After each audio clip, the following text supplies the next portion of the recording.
Hey everyone, I'm here in New York City, and across the street from me is Stonewall National Monument, and as well as this park here and some of the surrounding blocks. So on June 28th, 1969, the Stonewall, which is a gay bar, it was kind of a haven for the LGBTQ community, and at a time when it was actually illegal to be part of that community. And on the night of the June 28th, the police raided it for a liquor license and to arrest transvestites and gay people just for being that. And unlike a lot of the other raids at that time, this one kind of went south, and the patrons actually started fighting back a little bit. And the crowd got restless, and they just kind of weren't putting up with it. And the crowds out front started gathering and kind of turned into a big protest. And they had the police on the run, actually, for a lot of the surrounding blocks, which are part of the National Monument now.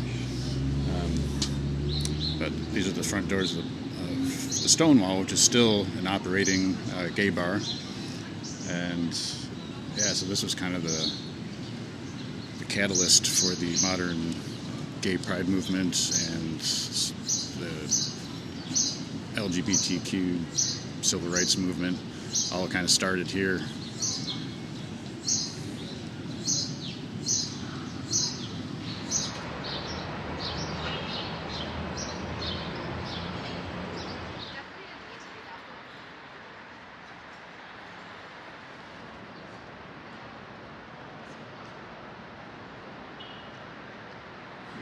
So my next stop after Stonewall is right here, which is the Theodore Roosevelt Birthplace National Historic Site.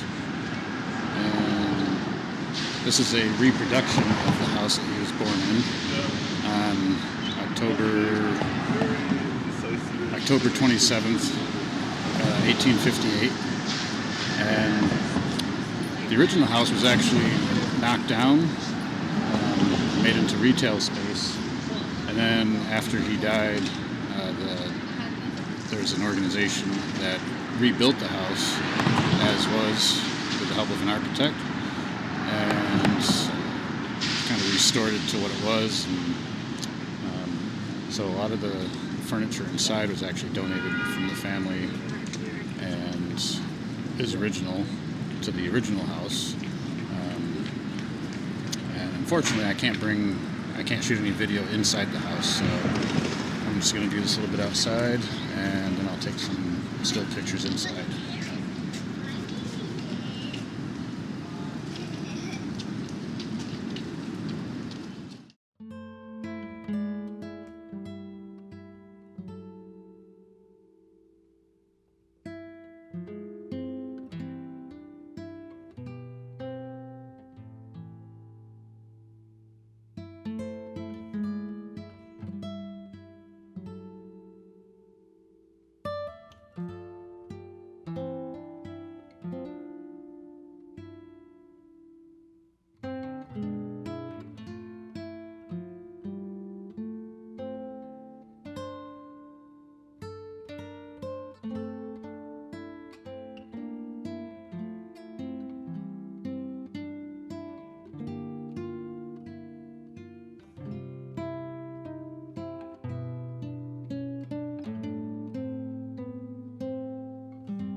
Alright, so I made it uptown to my next site.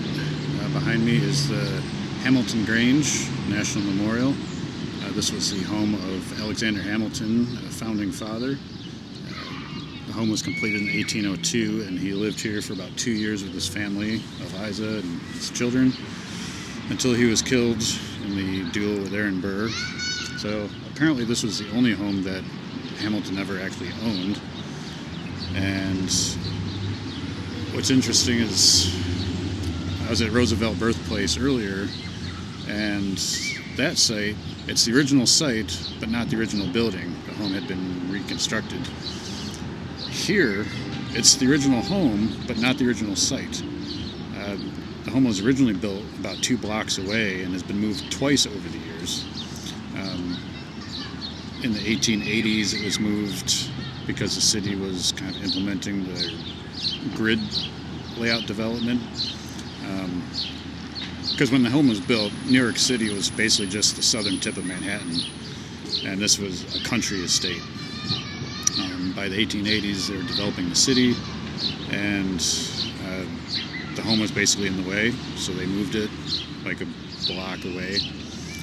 And then kind of the same thing happened, so they had to move it again in the 2008, I believe they moved it, restored it, and it opened for visitors in 2011. But even though it's moved 3 times, it's still on what was Hamilton's estate. Like if you look at the map of where his estate boundaries were, all 3 locations of where the home sat are on that property. So I'm about to take the tour and check out the inside. Apparently they'll take you through the bottom floor, and the living area is there. So I'm gonna go check it out. Grange, the historic floor here at the Hamilton Grange. My name is Bruce. I'm a volunteer with the Park Service. It'll be my pleasure to take you. Removing itself a little bit from politics, but certainly not completely. But it was kind of a transition point for him. So he was kind of the label on it says Clemente Company, Cheapside, London, and it is a piano, not harpsichord. So these rooms were designed for entertainment, sort of being adaptable indoor, outdoor entertaining space, but these big tall windows, lofty sashes go all the way to the top. Which is St. Nicholas Park, and it actually has a kind of a decent view. It sits up on some rocks, and there's a little bit of a hill. There's a playground down below. I'm just sitting on some exposed rock here, just kind of taking a break and having a snack and taking in what passes for a view in New York City. Yeah, it's a beautiful day, and I'm just kind of hanging out and watching the world go by.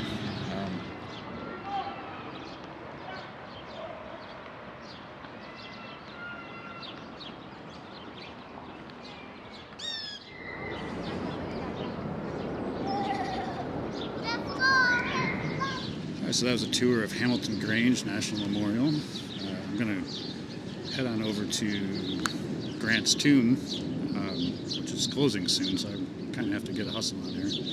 But one last look at the Grange.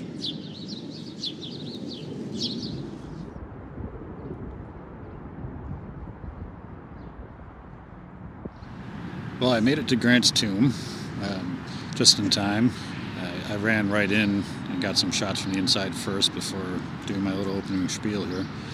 But this is General Grant National Memorial. It's the official NPS title of it. And so this is where Ulysses S. Grant, war hero of the Civil War and 18th President of the United States, is interred with his wife Julia. And it's on the Upper West Side of Manhattan near Columbia University. Kind of overlooks, I don't know if you can see it, but the Hudson River is over that way. And there's a really big church right here. Not sure what the name of that one is. But that's a really nice location. And I'll put in the shots I got from the inside here.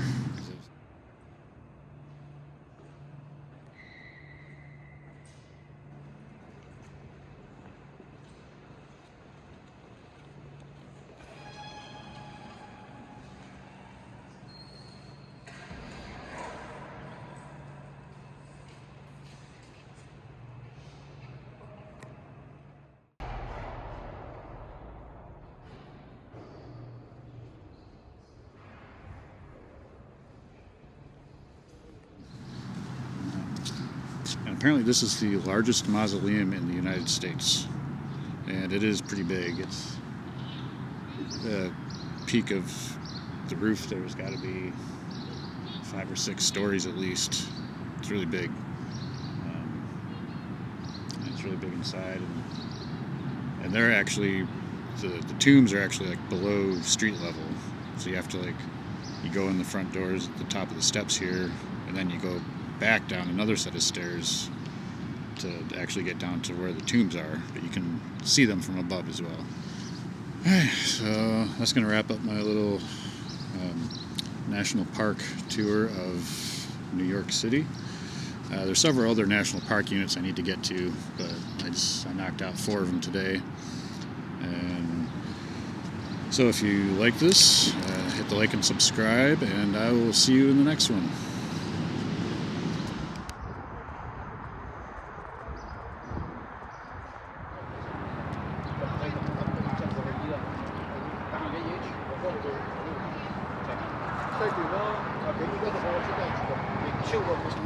So I'm still near Grant's tomb, and I saw this group of guys behind me with some serious photo equipment, long lenses and stuff, pointed up at the church across the street. So I stopped to see what they were looking at, and there's a falcon up there that keeps buzzing up around the tower. Comes and goes every few minutes. I don't have the gear with me to shoot something that far away, because it's like way up at the top. So that was kind of neat. If you ever see guys with lenses longer than your arm, stop and see what they're looking at, because it's probably cool. So yeah, just one last little adventure for my day in New York.